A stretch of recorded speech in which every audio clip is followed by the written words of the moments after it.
Muito bem-vindas, muito bem-vindos ao Conversando sobre Conversas. O nosso podcast faz parte do canal Arte Agora e vai ao ar na última quinta-feira do mês, às 17 horas, horário de Brasília. Bem, as conversas sempre nos conectaram. Ao longo de 30 e tralalá anos, que eu já até perdi a conta, o Ale e eu nos conectamos para bater papo, para trocar ideias, para conversar sobre assuntos diversos. E nessas conexões, por mais que o tempo passasse ou passe, essas conexões estavam cada vez mais azeitadas, a conversa era mais. E sempre é, né? Eu estou falando no passado, mas na verdade é. Eu sinto que a gente está mais conectado, mais azeitado, enfim. E como é uma mineira que curte histórias e conversas, e o Alê também, como um pernambucano arretado que adora conversar, a gente tem feito isso ao longo desses anos. E essa conexão de 30 e tralalá anos, ela nos inspirou e nos nutriu com o desejo de expandir essas conversas e criar uma grande rede de conversadores. E temos feito isso ao longo dos últimos anos. E é por isso que a gente está aqui hoje com uma convidada muito especial, a Cileide Leite. Muito obrigada, Cileide, por aceitar o nosso convite, por dar-nos a oportunidade de te conhecer um pouco mais, de falar sobre conversas, de conhecer o teu trabalho. E para começar, né, dar o pontapé inicial, eu vou pedir para você se apresentar. Quem é você e o que você faz? Muito obrigada. Eu quero, antes de me apresentar, agradecer ao convite e dizer que é um prazer enorme estar com vocês aqui neste momento.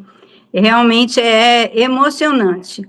Bom, eu sou mulher, sou mãe, sou tia, madrinha, filha, enfim, né? E antes de ser psicanalista, né? Eu também sou irmã. E eu sou psicanalista apaixonada, gente, pela escuta humana, né, e pelos atravessamentos emocionais, digamos assim, né, porque constituem o quê? Cada sujeito. Então, o meu trabalho é acolher histórias, é promover reflexões, é criar espaços de fala, né, onde o sofrimento ele possa ganhar algum significado, né?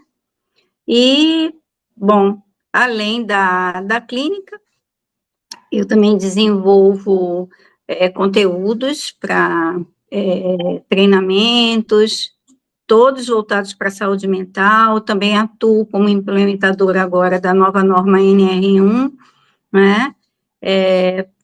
Trabalho com formação profissional, né? E sempre buscando, na verdade, aproximar a psicanálise da vida cotidiana, porque eu acho, assim, fundamental a gente cumprir esse papel, né, aqui na vida. Bom, basicamente, eu acredito que esta é a minha apresentação. Apaixonada pela vida, apaixonada pelas pessoas, apaixonada pelo conhecimento. Opa, é muita paixão! É muita, muita paixão. Muito Ale, bem. você quer mandar aí a primeira de muitas Ah, perguntas? mas com certeza, aproveitar porque a Cileide é um profissional super experiente, é um ser humano, sabe, de um coração muito generoso. E como ela falou, não é? Eu achei muito sábia essa sua colocação de dar um significado para o sofrimento que esteja bem além do mero sofrer. Não é? E naturalmente que a gente considere a superação, a transformação dos sofrimentos humanos, no mínimo em sabedoria, em até saúde mental, né? Porque o sofrimento pode conduzir à loucura ou pode ser um caminho para que a gente vença, né, o sofrer e consiga viver com mais paz, com mais harmonia, com mais saúde mental mesmo. Cileide, eu vou começar te perguntando sobre o que você trouxe agora na tua fala, que é essa questão da NR1. Muita gente não está sabendo, e certamente na nossa audiência essa informação vai ser muito rica. Você pode, por gentileza, situar a nossa audiência nesse contexto geral que trouxe a NR1, né, para as empresas e a tua visão desse processo? Sim, claro, com todo prazer. A NR1, ou seja, é a nova NR1. A norma regulamentadora 1, ela já existe há muitos anos, mas nós estamos agora contextualizando a nova lei, ou seja, onde se percebe claramente uma sociedade muito adoecida, sendo que dentro das organizações nós observamos muitos afastamentos decorrentes da saúde mental dos trabalhadores. Então, nós temos trabalhadores sendo afastados por ansiedade, por depressão, por burnout. Esses índices elevados fizeram com que o MTE, que é o Ministério do Trabalho e Emprego, tomasse uma providência. E, além dos riscos físicos, que as normas regulamentadoras, na verdade, elas precisam ser cumpridas em prol dos riscos da saúde física, a atualização da NR1 implica no cuidado da saúde mental dos trabalhadores. Então, as empresas agora, elas precisam, a partir do dia 26 de maio deste ano, porque houve uma prorrogação, ok, de um ano, elas, a partir agora deste mês, dia 26, elas serão obrigadas a diagnosticarem, a avaliarem, a monitorarem a saúde mental, ou seja, os riscos psicossociais dentro das organizações. E o gerenciamento dos riscos, ele fica sob a responsabilidade dos empresários, ok? Eles precisam desenvolver programas, inclusive, de saúde mental, a partir dos resultados que são encontrados no diagnóstico, porque haverá necessidade, ou seja, já há necessidade do diagnóstico dos riscos psicossociais, que é o DRPS, para que esse resultado ele seja inserido no programa, ok? Para que seja feito o gerenciamento. Então, as empresas, elas têm de desenvolver um programa de saúde mental a partir dos fatores que forem considerados ou que forem encontrados. Então, existem fatores que possivelmente serão de um risco muito elevado, outros médio, outros não tão severos, mas as empresas deverão avaliar o clima organizacional, a questão das metas, não é? Cumprimento de metas, se o cumprimento das metas está adoecendo o trabalhador, a questão do assédio moral também, né? O assédio sexual também, e tantos outros fatores que precisam ser avaliados, diagnosticados. Então, de um modo geral, Alexandre e Marília, é sobre isso. Né? Então, nós temos aí realmente um índice elevadíssimo de pessoas dentro das organizações doentes e afastadas. Né? Então, em função desses resultados, dados estatísticos reais, o Ministério do Trabalho e Emprego decidiu, então, impor dentro da norma, né, dentro da NR1, essa obrigatoriedade. É lei, precisa ser cumprido, e a empresa que não cumprir a lei, será penalizada com multas, né, severas. É O, sobre Mar- isso. Marília, você me permite mais uma e depois eu passo a bola para você. Claro. Cileide, é, quando eu penso na NR1, uma associação que eu faço imediatamente, por se tratar de uma lei, é a questão do cinto de segurança, né? Porque enquanto não houve uma lei e enquanto a lei não gerou encargos financeiros, multas, etc., né, as pessoas simplesmente descumpriam. Como que, na tua experiência, você que além de fazer a psicologia clínica, você também faz a organizacional, você também é consultora, a minha pergunta para você é, você acredita que isso também acontecerá? Claro, não estou querendo que você tenha uma bola de cristal, não é? Mas eu digo o seguinte, você com sua experiência, com teu olhar mais sensível, mais perspicaz, quando você vê esse processo de implantação, você acredita que nós teremos dois momentos? No momento inicial, onde vai haver uma solicitação, mas que a mudança de fato na conduta das empresas só vai ocorrer após o início das multas e etc. Alexandre, muitas empresas, né, principalmente as grandes empresas, né, com todo respeito a empresas de pequeno porte, enfim, com todo respeito, muitas delas já têm programas voltados ao bem-estar, à qualidade de vida, ao bem-estar nas organizações. E Uhum. algumas delas se preocupam e fazem pesquisas, né, já há bastante tempo. A questão é que nós temos um número muito elevado de empresas que não têm essa preocupação ainda. E, de fato, sim, vamos passar por esse caminho onde muitas organizações que, inclusive, não acreditam na fiscalização do Ministério do Trabalho e Emprego, serão surpreendidas, receberão multas, terão prejuízos muito grandes, inclusive com denúncias, para que elas possam, então, respeitar essa nova lei, da mesma forma que aconteceu com o cinto de segurança, com o extintor, né, de incêndio. Então, haverá, sim, esse tempo, né? Por que eu digo isso a você? Porque o MTE é, quis que essa nova lei ela fosse implementada em 2025. E houve solicitação para que o prazo fosse estendido.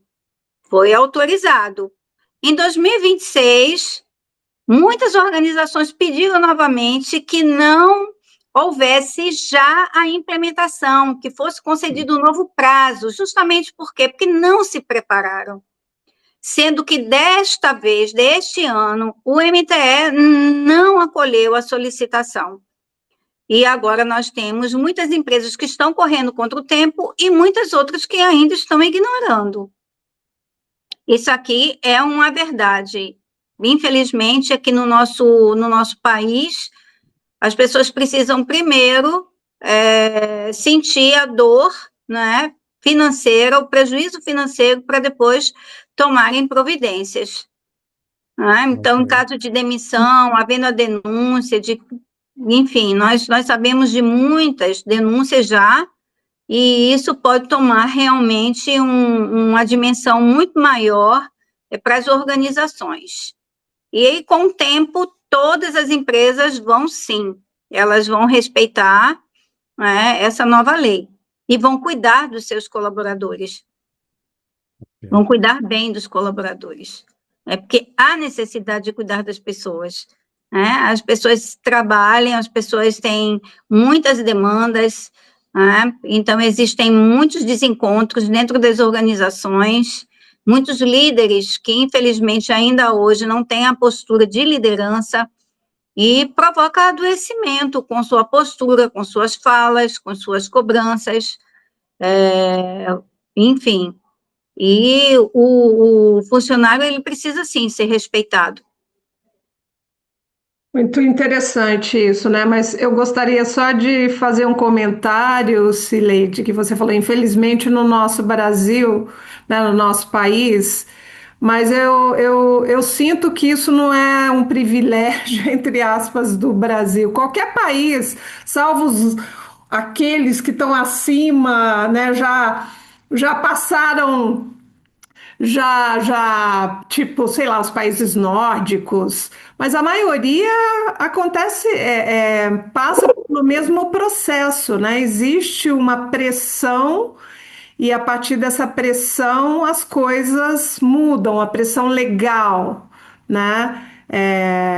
Enfim, acho que a história nos mostra isso e que bom que funciona, né? E eu espero que nesse sentido as empresas possam evoluir, se dar conta, né, que esse cuidado com o funcionário ele é fundamental, como é fundamental em qualquer relação na vida da gente, né? Oh, E eu gostaria de mudar um pouquinho e ir para a questão das conversas, né, que tem a ver com o nosso podcast.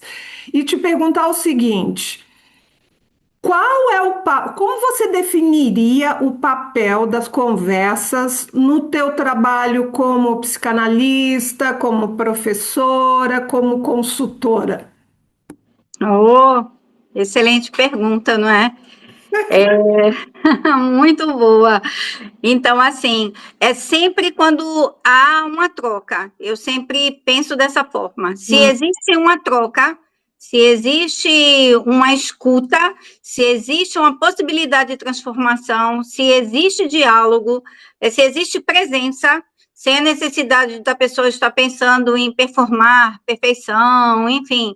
Se há espaço para autenticidade, então há realmente um resultado positivo e respeitoso, tanto dentro das organizações, como dentro da clínica, ou num relacionamento com qualquer uma outra pessoa. Não sei se eu consegui responder bem a sua pergunta, não é? Se não, por favor, fique à vontade. Eu costumo dizer que nós somos responsáveis pelo que nós falamos, mas não pelo que o outro compreende. Então, eu quero deixar também essa abertura aqui. Então, eu acredito muito quando há efetivamente uma resposta como possibilidade de transformação. Se existe uma transformação, existe sucesso na relação, seja ela em que local seja. Conectando com isso, então, se o Ale me permitir, eu vou trazer uma segunda pergunta que tem a ver com isso. Que técnicas específicas você utiliza, por exemplo, para incentivar um diálogo aberto com seus alunos?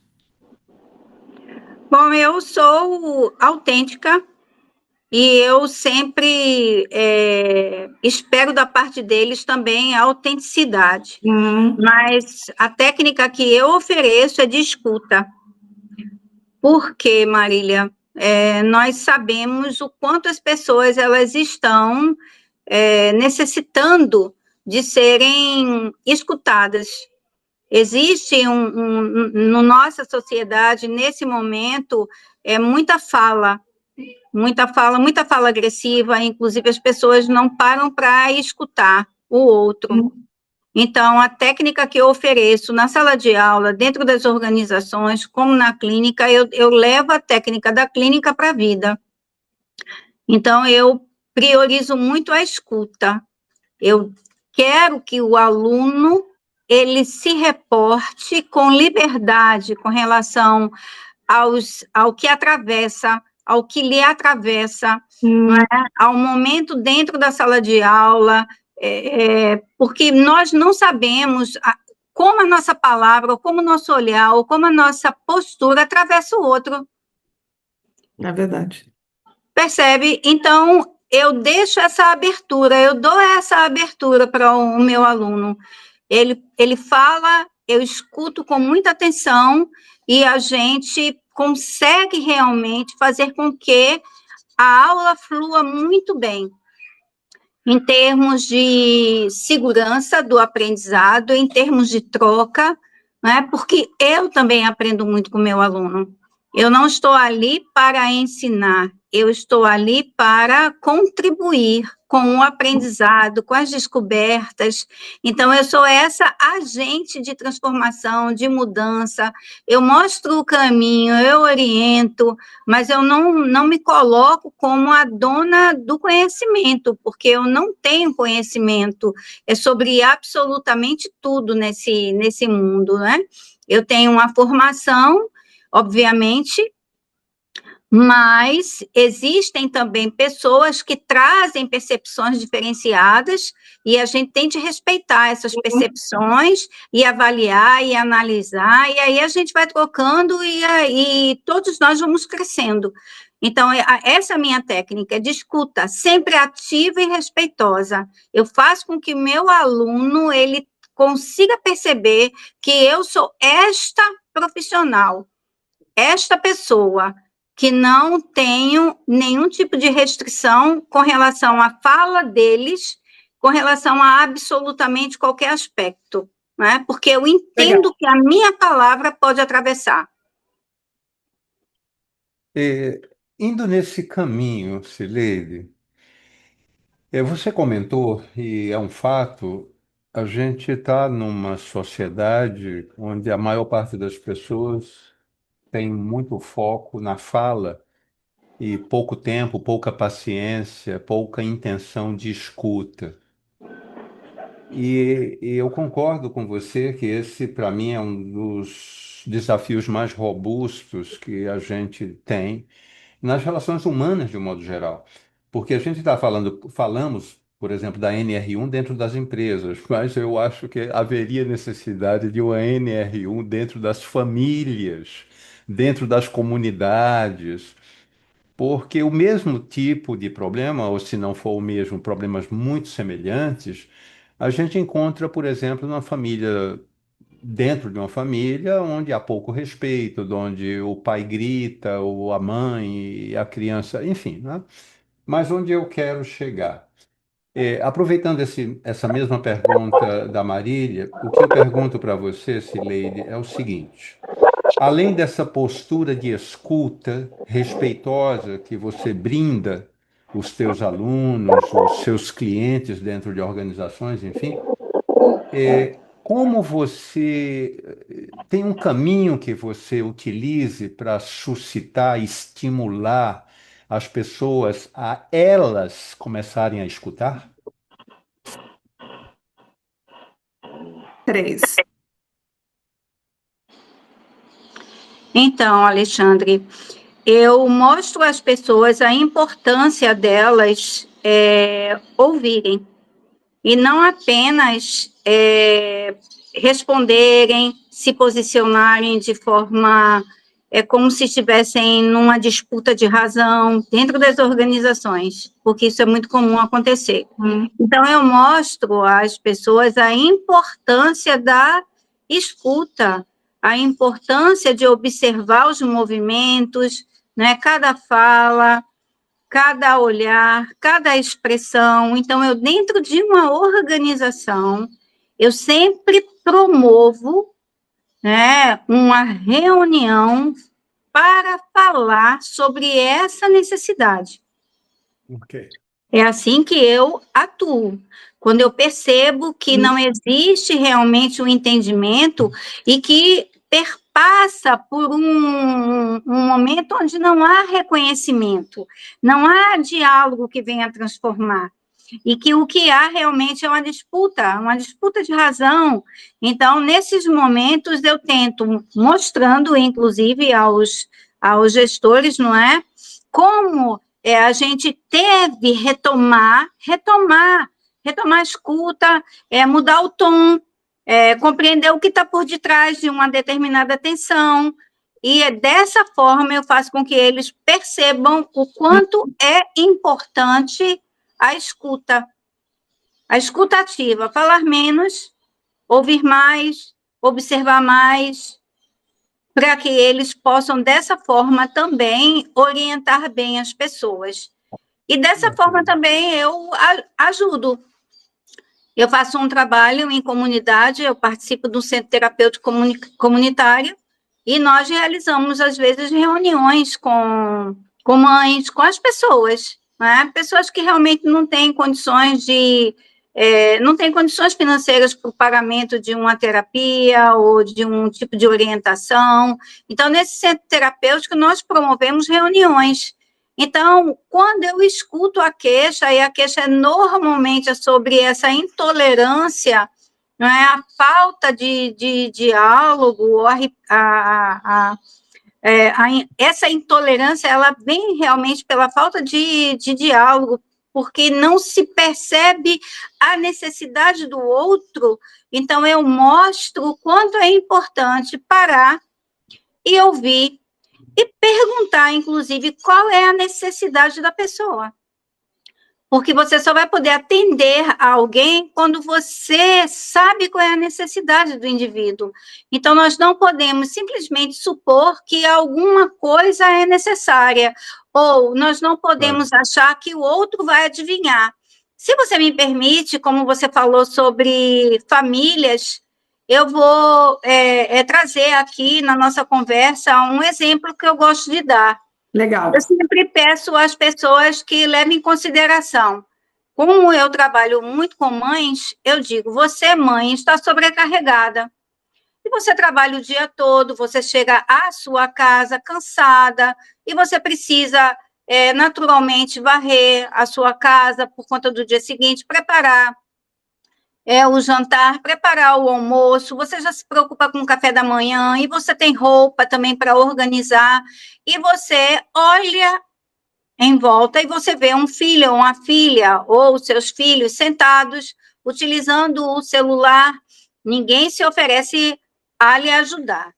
Você vê o seu marido também sentado, confortável, chegou cansado do trabalho, está ali assistindo alguma coisa e você não aceita isso, mas você cala. Então você vai armazenando uma raiva, algo que não é bom para você, uma insatisfação, você chega inclusive a ter mágoa, fica magoada com seu filho, fica magoada com sua filha ou com seu marido, mas você fala. Você fala da sua necessidade, você se aproxima e você diz que você está precisando de ajuda, porque você está sobrecarregada, porque você também chegou cansada, porque você tem muitas responsabilidades, que você pode dizer à pessoa que alguém pode ajudar a descascar um legume, uma verdura, ou verificar se a comida já está quase pronta. Você pode pedir a seu marido para que ele lhe ajude colocando uma roupa na máquina.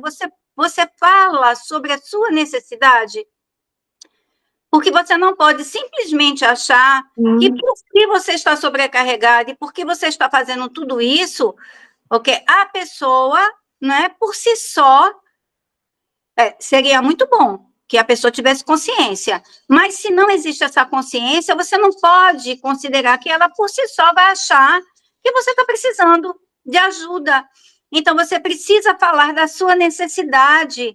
Fale da sua necessidade, diga o quanto é importante o coletivo, o quanto é importante da ajuda de cada um, porque assim você pode também descansar, porque você também tem necessidade de descanso.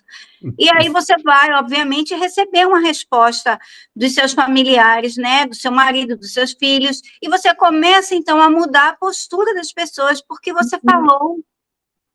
Então, observa. Pois não, Ale. Você me trouxe duas lembranças muito interessantes. Uma eu vou falar rapidinho agora, a outra noutra ocasião.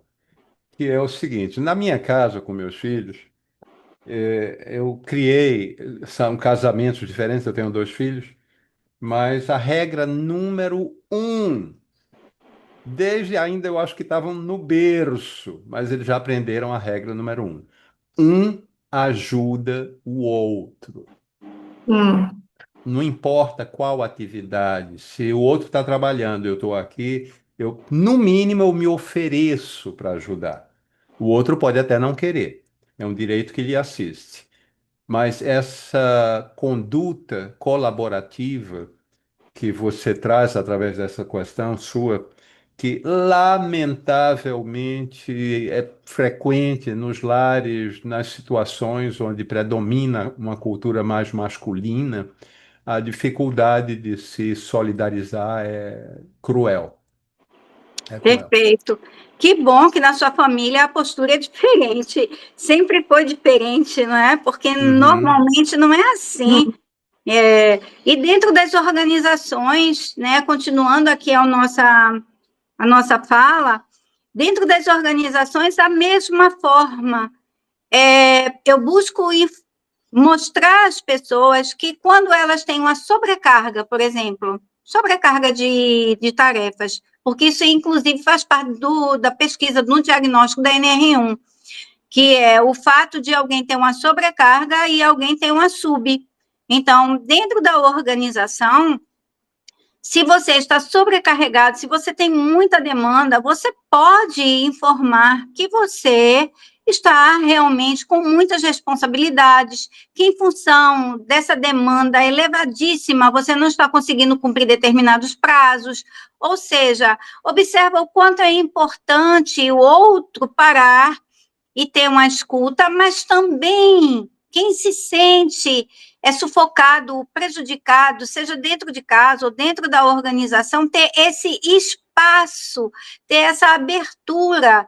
Então, eu preciso de ajuda, eu preciso que você me ajude aqui, porque eu não estou dando conta de resolver tantas coisas para essa empresa. Em caso de assédio, um outro exemplo que eu quero trazer para vocês. Não assédio interno, mas o assédio, por exemplo, de um cliente externo. Você trabalha com atendimento e, de repente, né, vamos considerar a cultura e um cliente, ele vai assediar uma jovem que está ali trabalhando, quer atender de forma muito respeitosa. Então, essa pessoa, ao invés de se indispor, então, como eu oriento, ao invés de se indispor com o cliente, para evitar, inclusive, não é, transtornos, perdas de negócios, conflitos dentro da recepção, ou dentro de uma secretaria, ou dentro de uma loja, enfim, toda vez que esse cliente estiver entrando, você já terá conversado com uma pessoa, um colega seu, você vai expor essa questão, vai dizer que determinado cliente está lhe assediando e você não está conseguindo atender como deve ser o seu serviço e você não sabe como conduzir para não se prejudicar, e se o colega, toda vez que o cliente chegar, se a colega pode atender, e aí você sinaliza imediatamente que o cliente está entrando, e você sai do ambiente temporariamente, vai para um outro local, alguém assume o atendimento daquele cliente Uhum. indesejado, você fica bem, a empresa fica bem e nada se desgasta. Se o cliente insistir em ser atendido, o colega diz que você está atuando numa outra frente de trabalho e que não pode, infelizmente, chamar para você atender. Então, são formas de você lidar com as pessoas e você ficar bem, e você minimizar conflitos. Então, se a gente leva essas técnicas para dentro de casa, se a gente para o ambiente social, né, onde existem vários colegas também dentro de uma instituição acadêmica, por exemplo, que de repente quer assediar alguma coisa, se a gente busca informar alguém de confiança que você precisa de ajuda, seja ela qual for, tudo pode ser resolvido, tudo pode ser tratado de uma forma diferente, ou seja, o que eu quero dizer? Eu preciso dizer qual é a minha necessidade para que o outro saiba, e se ele quiser, ele poderá me ajudar. Ou não. Ok. Legal. E pensando nisso, talvez eu estou dando um pulo, mas eu acho que tem a ver. Estou pensando no contexto cultural, né? Num país enorme como o Brasil, que tem culturas diferentes em cada canto, ou a diferença entre países também. Como, na sua experiência, como esse contexto cultural afeta essa troca, afeta a comunicação, Cileide? Você tem alguma experiência de, sabe, alguma vivência com relação a essa diferença cultural entre alunos ou entre você e paciente, que você, sei lá, possa compartilhar com a gente? Tenho uma experiência muito interessante com relação à cultura. Eu trabalhei numa instituição de ensino superior que nós tínhamos alguns colegas que eram de uma religião diferente da nossa, não é? Não, não evangélicos, não católicos, salvo engano, muçulmanos, e eles têm um horário que eles precisam realmente se recolher, eles precisam se ajoelhar, eles precisam se colocar numa determinada posição, e eles precisam fazer as orações. Eu me lembro muito bem que a colega, ela usava o véu, ela ia todos os dias realmente com... Era, inclusive, algo feito, elaborado para que ela usasse, né, para as mulheres usarem. Só o rosto ficava do lado de fora, cobria toda essa parte, e nós conseguimos contornar e muito bem essa situação, né, porque nós tratamos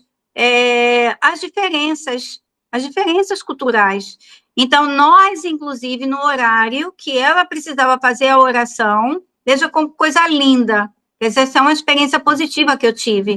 Nós saíamos da sala dos professores, quando nós estávamos no determinado horário em que ela precisava fazer a oração, nós saíamos da sala dos professores, ela estendia, ela colocava era um pano, algo assim, uma manta que ela colocava no chão, e ela fazia a oração, quando ela terminava, ela sinalizava e nós entrávamos novamente. Então, eu tenho experiência positiva com relação a isso, eu tenho essa experiência para trazer. Os alunos respeitavam muito também essa professora, nunca tomamos conhecimento de que algo desagradável tenha acontecido a ela. Agora, nós sabemos que existem, sim, muitas intolerâncias. Basta nós olharmos as redes sociais. Então, em todos os âmbitos, né? As redes sociais, as pessoas deixaram de... Não há respeito, né? As pessoas têm um diálogo agressivo e não se respeitam mesmo. Dentro de algumas instituições de ensino, nós sabemos realmente que não há respeito à cultura, que não há, não é? Então, a diversidade, não há. O que eu penso, Marília, é que há necessidade de se trabalhar dentro das organizações, dentro das instituições de ensino, essa questão da diversidade. Inclusive, nós temos um grande teórico, um administrador chamado Chiavenato, que, num dos livros dele, ele traz essa questão da cultura e ele trabalha muito bem e orientando, né, dentro da teoria, como se minimizar essas questões dessas diferenças, né? Então, dentro das organizações. Então, há necessidade, sim, de se trabalhar essa questão dentro das empresas, dentro das instituições de ensino, mas tudo isso perpassa pelo olhar de quem é o líder, não é? Porque se o líder, se o proprietário, ele não se importar com o bem-estar, se ele não se preocupar que as pessoas se respeitem, né, mutuamente, isso não vai acontecer em nenhum espaço, como a gente vê na rede social, que é lugar, é terra de ninguém. Todo mundo fala e diz o que quer, a hora que quer. E é muito diferente quando você tem um encontro pessoal com as pessoas. As pessoas, quando estão juntas, elas percebem uma ansiedade, uma distonia, um olhar mais amedrontado, uma indecisão, e elas se contêm. Por um motivo ou por outro que a gente não sabe, né? Tantas coisas que atravessam as pessoas, tantas coisas atravessam nessa. Por que eu uso essa expressão tantas vezes? Por conta da história, da vivência, a história de vida, o que aconteceu, ou o trauma, seja lá o que for, nós não É. sabemos o que atravessa as pessoas, mas quando elas têm a oportunidade, quando uma empresa, eu vou colocar aqui, a instituição de ensino também, ela promove esse encontro, as pessoas olham nos olhos, efetivamente, começam a compreender o outro, a olhar o outro e a respeito. Então, nessa perspectiva, como ajudar? Ajudar reunindo, se encontra, se há alguma coisa, reúne. Se as pessoas têm uma consciência, se as pessoas são mais evoluídas, elas naturalmente, elas respeitam, como foi o caso dessa experiência tão maravilhosa que eu tive dentro de uma instituição de ensino aqui de Pernambuco, inclusive. Muito legal, muito legal. Agora, você teria alguma recomendação para o indivíduo, né, para a nossa audiência, de como lidar com a resistência ou com a hesitação do outro em se conectar? Tem alguma sugestãozinha, ou alguma técnica específica que eu possa usar como, sem depender de uma organização, de uma instituição, para promover o diálogo? Sim, sim. Aí, no caso, quando você encontra uma certa resistência, não é isso, Marília? É isso mesmo, Então, é Neide. você, você se posiciona, né, com a escuta. A primeira coisa que a pessoa deve fazer é escutar o outro. Abrir o ouvido. Isso. Escuta o outro. Sempre. Esse é o melhor caminho. E você sendo autêntico, e você oferece a escuta, você permite ao outro que traga para você, não é, a sua demanda, vou usar esse termo. Você precisa permitir que o outro encontre a verdade em você, para que essa pessoa, ela também possa se colocar. Você só consegue manter um diálogo, você só consegue trazer uma pessoa para junto de você, se você abre esse espaço, se você para e você diz, olha, eu estou aqui, presença, essa é a minha presença, eu estou aqui, escuto você. É escutar realmente, a escutativa, você fazer o outro perceber que você se importa com ele. Porque existem pessoas que falam e que não são escutadas. E essas pessoas percebem, né? Elas percebem, é uma resposta qualquer que recebe, não é? Enfim, então elas vão se desconectando cada vez mais, elas vão se afastando cada vez mais, porque elas não se sentem parte, não existe a conexão. Então, se elas não se sentem parte, elas vão se desconectar, elas vão se afastar, e não vai haver continuidade de diálogo, de absolutamente nada. Então, o que nós precisamos fazer é exatamente isso, é buscar manter a presença autêntica, a escuta, fazer uma trocar, dialogar a partir do que o outro fala, porque o que existe hoje é muito o eu. Então, observa que as pessoas falam muito sobre si, mas não escutam o outro e não permitem que o outro fale também. Então, as pessoas precisam desse espaço. Então, se você dá o espaço para a pessoa falar sobre os seus sentimentos, sobre os seus conflitos, né? Ou se você respeita o silêncio da pessoa, veja só que interessante, né? Você pode estar dialogando, mas o silêncio, às vezes, ele é tão incômodo, não é? E a pessoa fica, né? Porque é como se falar o tempo todo fosse a coisa mais importante do mundo, não. O silêncio, ele diz muita coisa. Então, quando há também uma pausa na fala, a pessoa está se comunicando. Então, você pode aproveitar, refletir sobre o que foi dito, você pode elaborar o que você também vai dizer, né? Ou o que você poderá oferecer àquela pessoa num determinado momento, a partir da necessidade que você percebe que a pessoa tem.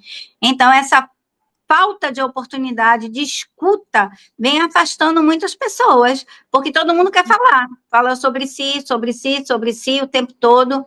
Eu não falo aqui sobre o narcisismo primário, não, mas aquele narcisismo que é doentio de fato. Então, é sempre a pessoa como prioridade e o outro não.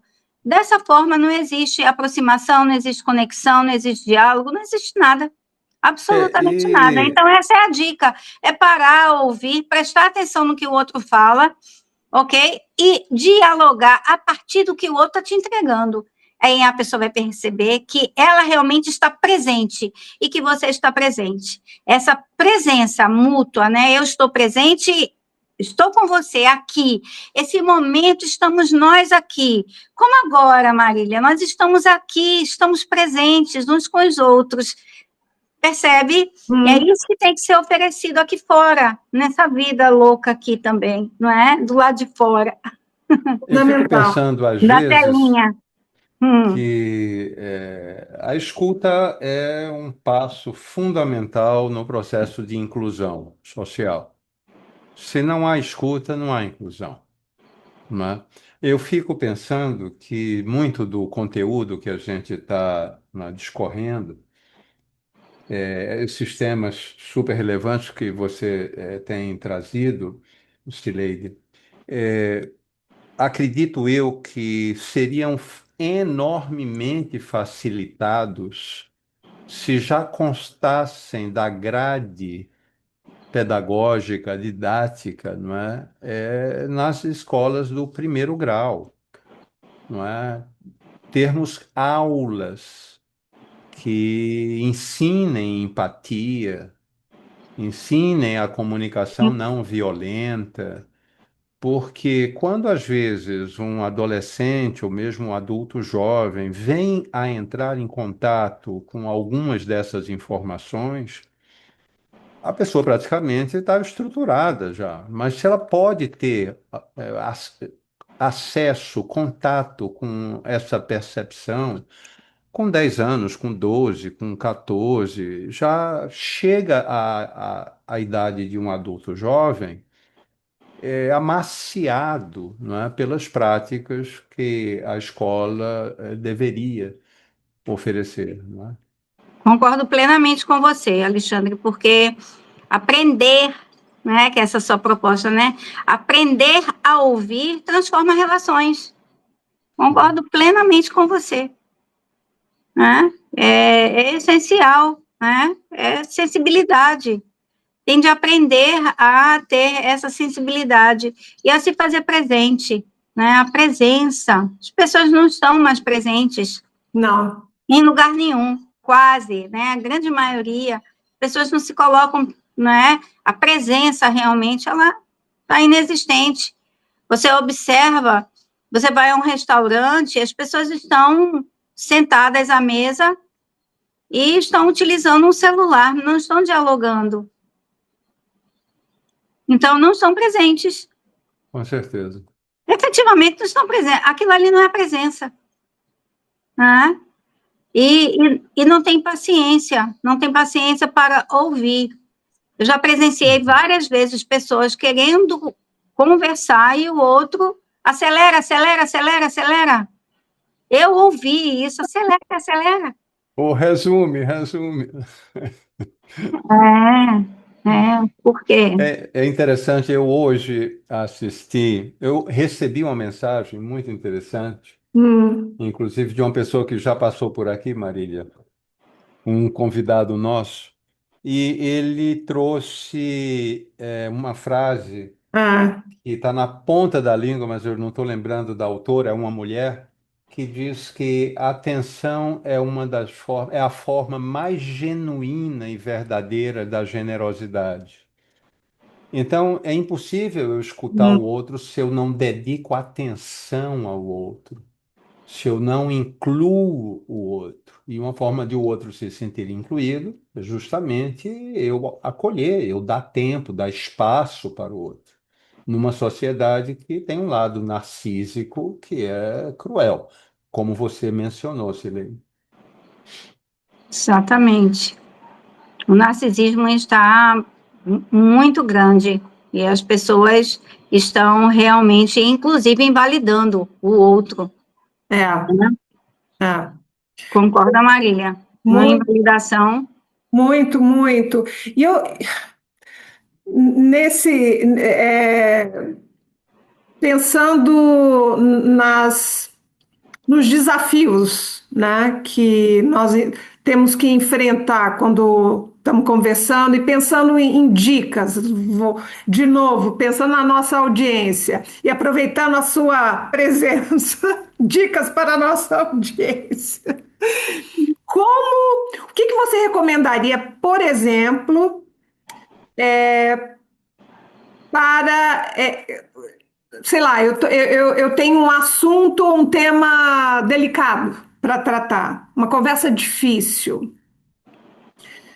Como abordar um tema difícil com o outro? Sei lá, posso até limitar esse outro, porque esse outro pode ser, né? Pode ser um colega, uma pessoa próxima ou não.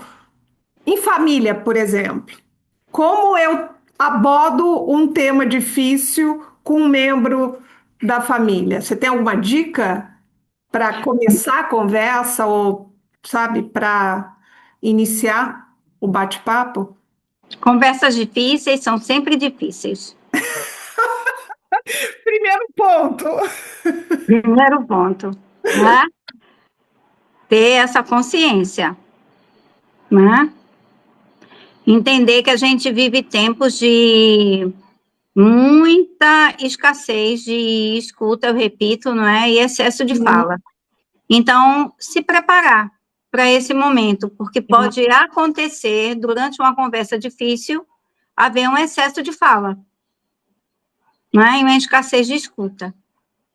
Então, a pessoa vai se preparar antes, tem que se preparar para que, porque essa possibilidade, ela vai acontecer, não é? Ok? Então, se a pessoa tem interesse genuíno, se a pessoa tem coragem, né, para agendar ou uma conversa, certo? Ela tem que ter a coragem, em primeiro lugar, de sustentar a humanidade do outro. Uau! E ela também vai precisar sustentar a humanidade dela.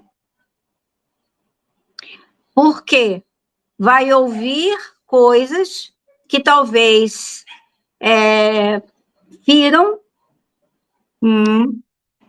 e vai ter de ter sensibilidade suficiente para, durante essa conversa difícil, cuidar das palavras também. No caso, sendo uma família, você vai conhecer um pouco a história daquele familiar, daquele contexto, se existe disfuncionalidade, enfim. E você tem de fazer realmente essa reflexão sobre tudo que vem acontecendo e que aconteceu antes do conflito se instalar. E você tem de olhar para essas pessoas com as quais você vai manter uma conversa difícil, ok? E buscar entender toda a história. Então, eu vou usar o termo da epigenética transgeracional. Então, a história, se você teve acesso da infância, da gestação da pessoa, observa quantas coisas, né? Das relações mãe, pai, avó, enfim, com todos. Você vai ter de tomar cuidado com relação a tudo isso, porque tudo isso vai ser importante para que você saiba usar as palavras certas, o tom certo, no momento certo. E aí volta a expressão, né? Sustentar a humanidade. Quando o outro também trouxer as suas inseguranças ou as suas dores, você também, sustentando a sua humanidade, você possa receber todas as falas. E essas falas, elas não vão lhe atravessar, elas não vão lhe ferir, porque você já avaliou, você já analisou tudo que esta pessoa sente, ok? E que, de repente, foi transformado num conflito. Porque se há conversa difícil, há um conflito. Então, você tem que ter esse olhar. Olha o conflito, por que ele surgiu, começou por quê, qual foi a fala, qual foi a atitude, o que foi que aconteceu. Você tem que fazer uma análise antes. Antes, você não pode simplesmente sugerir uma conversa difícil sem que você analise todas as possibilidades para que você possa propor, não é, a paz. E você vai compreendendo as coisas que aconteceram com a pessoa também. É difícil. Por isso que eu disse que conversa difícil é difícil. É difícil porque você tem que entender todo um contexto, não é? Então, eu falo, humanidade, sustenta a tua humanidade, olha para o outro, ajuda o outro a sustentar a humanidade, diz que você compreende a dor, que você compreende porque ele fez, ou porque ele agiu, ou porque... Vai compreendendo a pessoa, vai dando espaço para a pessoa também se justificar, não é? Para a pessoa se expressar, e aí você vai observar que, ao término, as pessoas vão estar pedindo perdão umas às outras, não é? Então, e se não acontecer? É porque não foi o tempo certo. E a pessoa tem de compreender que aquele não era o momento ainda, o momento exato. Por isso que tem que analisar. Você pode se precipitar. Você não analisou tão bem o contexto, tem muitas arestas, tem muitas coisas que você precisa entender, e talvez você tenha proposto uma conversa difícil no momento errado. Então, aí você se perdoa. Poxa, ao invés de melhorar, piorei a situação, né? E se perdoa, e pede perdão ao outro, porque a gente pede perdão até quando o outro é que está errado. E a gente vai abrindo espaço para mais diálogo, para mais conversa, para mais compreensão, né? É sobre isso que eu posso colocar para ajudar alguém a ter uma conversa difícil, é sustentar a humanidade e a humanidade do outro, porque nós somos falhos demais. Nós somos imperfeitos demais. Então, se nós somos tudo isso, por que a gente tem o hábito de querer tanta perfeição do outro? Não é? Total. Então, assim, a gente primeiro olha a gente para que a gente possa entender o outro. Somos imperfeitos, somos falhos, precisamos nos perdoar e precisamos, então, ajudar. Conversa difícil é difícil, mas eu acho que é por aí. Você precisa entender o que levou a um conflito. Tem uma dica que eu gosto muito, do Will Schultz. Ele criou uma metodologia chamada o elemento humano. E então uma das dicas que ele dá em conversas difíceis, que eu acho que pode ser útil, é reconhecer para o outro a dificuldade que eu tenho de trazer aquele tema, sabendo que o tema que eu vou trazer pode afetar a minha relação com o outro. Então, ele sugere que, como passo inicial para abrir, claro, de um modo geral, é o reconhecimento diante do outro. Olha, eu estou com muito medo de trazer essa conversa aqui, porque eu estou querendo que melhore e pode até piorar, e não é o que eu quero. Mas eu estou com muito medo, mas eu estou trazendo porque eu quero ter uma relação melhor com você. Eu estou querendo que a gente supere as nossas dificuldades, que haja mais respeito nas nossas diferenças, né? Então, assim, a abertura, que eu acho que tem muito a ver com o que você trouxe, Sileide, quando na primeira pergunta, logo quando Marília fez e perguntou como que você se põe, e você se colocou, eu sou, não foi íntegra, mas tinha esse sentido, autêntica, né? Você usou esse termo. E então, o que o Schultz sugere é que a gente, em nome dessa autenticidade, a gente se abra e mostre a fragilidade. Olha, eu estou com medo de, em vez de ajudar, prejudicar, enfim, por aí vai, não é? Mas muito interessante o que você Perfeito. compartilhou conosco. Perfeito, Alexandre, o que você trouxe de complemento, ou seja, eu percebo aí uma proposta de acolhimento mútuo, Uhum. não é? Acolhimento mútuo, né? Então, quando há acolhimento em momentos difíceis, nós somos, digamos que, marcados não apenas pelo que nós vamos ouvir do outro, né?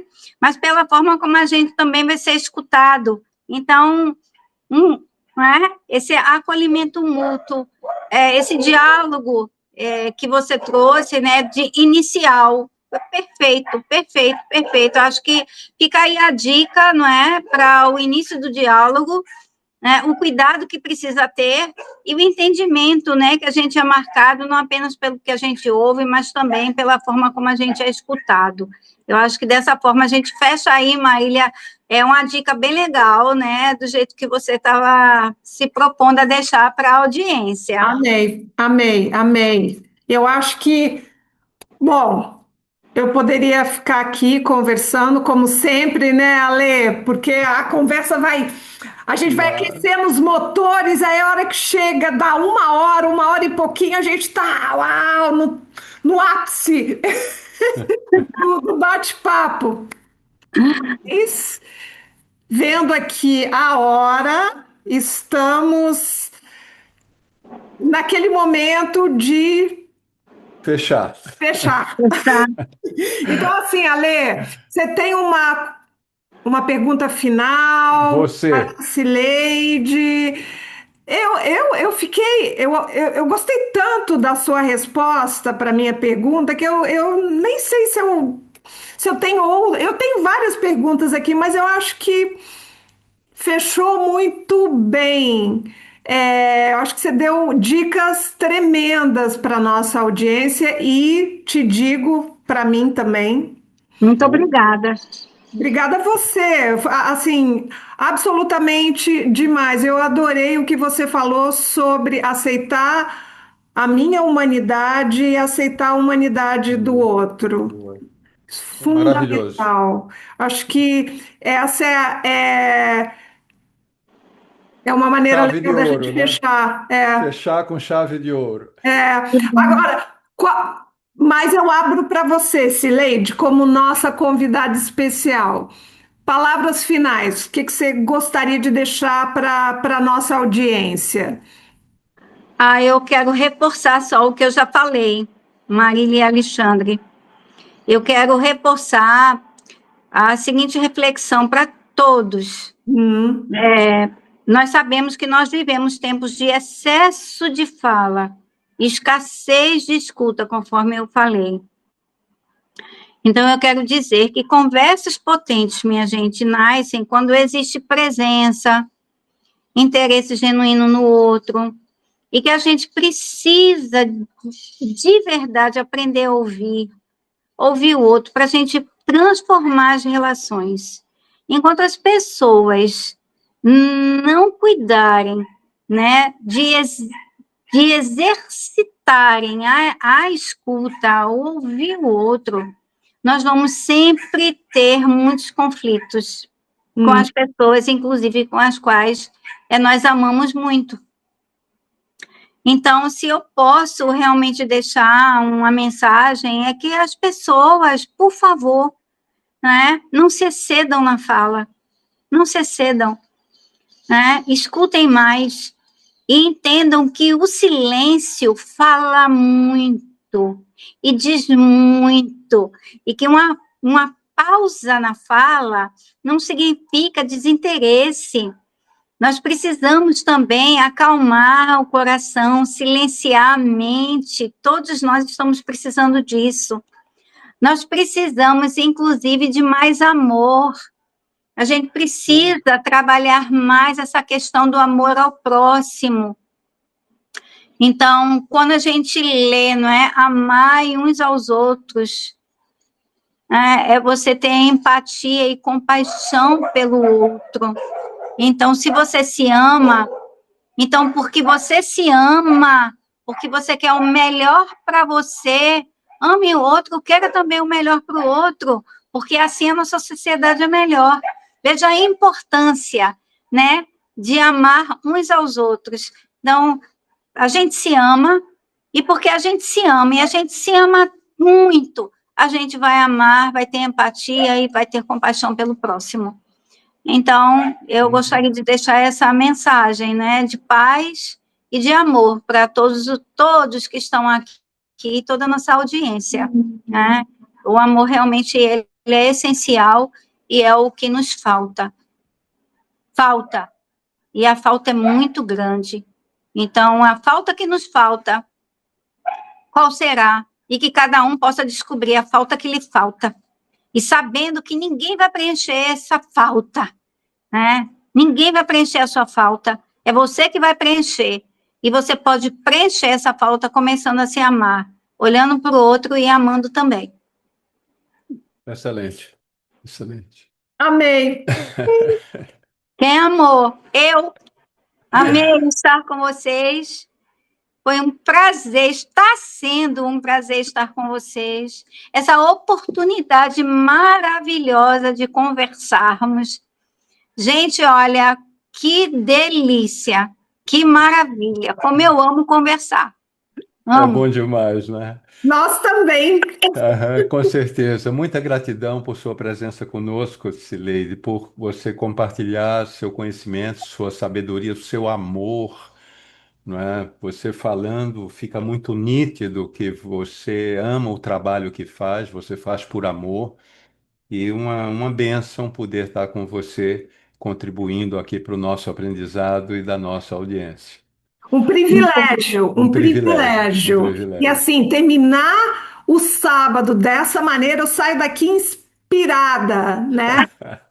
Inspirada para ouvir, inspirada para amar ainda mais o outro, porque a gente precisa disso mesmo, né? Precisamos. Muito, muito. Olha, então, eu quero agradecer minha gratidão imensa, imensa mesmo. Eu me sinto muito honrada por ter sido convidada, por ter sido aceita, né, para essa conversa. E eu quero deixar aqui para vocês todo o meu carinho, todo o meu amor, todo o meu respeito, toda a minha consideração. E dizer que vocês podem contar comigo, sempre, sempre e sempre. Eu estou aqui, eu sou presença nessa vida, eu faço questão de ser. Acreditem nisso. Uau! Excelente. Gratidão mútua e gratidão também às pessoas que fazem, né, o show acontecer, o Alexandre Santos, que é o nosso sponsor, o Beto Bertrame, que é o criador da nossa vinheta, o Luciano Aguiar, que é o criador da nossa logomarca. Então, assim, são muitas mãos, né, trabalhando, são Muitos muitas corações mentes, também. muitos corações, principalmente muitos corações para que, né, a gente possa estar aqui. E gratidão à nossa audiência. Gratidão imensa também. Gratidão à nossa audiência que manda mensagem, que está curtindo, que volta no mês seguinte. E no mês seguinte, em junho, estaremos aqui novamente. E muito obrigada de novo. Muito Beijo obrigada. grande, Cileide. Beijo, Alê. Beijo, beijo, Beijão, obrigado, beijo, obrigado, gratidão. Marília. Gratidão. Beijo a todo mundo. Que passe Beijo para Vai, todos. um ótimo mês, com né? Para certeza. todos. Mês de junho. Beijo. Muito obrigada a todos.